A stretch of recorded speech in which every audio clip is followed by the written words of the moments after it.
இந்த நிகழ்ச்சியில் கலந்துக்கல எனக்கு பெரிய சந்தோஷம் பெருமையும் கூட. நான் வந்து உட்காந்து ஒரு 1/2 மணி நேரம் ஆச்சு. 3 மினிஸ்டர்ஸ் மேலே இருக்கிறாங்க. அவங்க கேள்விகளையும் சந்தேகங்களையும் கேட்குறாங்க. அதுக்கு பொறுமையாக பதில் சொல்கிறாங்க. திட்டத்தில் பலன் அடைஞ்சவங்க இங்கே வந்து பேசுகிறாங்க.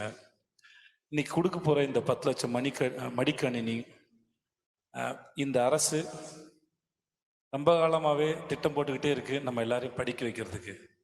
அது இப்போன்னு இல்லை, ரொம்ப வருஷமாக நடந்துகிட்டே இருக்குது. வேறு என்ன கொடுக்கறத விட நம்முடைய அடுத்த தலைமுறைகளுக்கு கல்வியை கொடுக்கறது எவ்வளோ அவசியம்.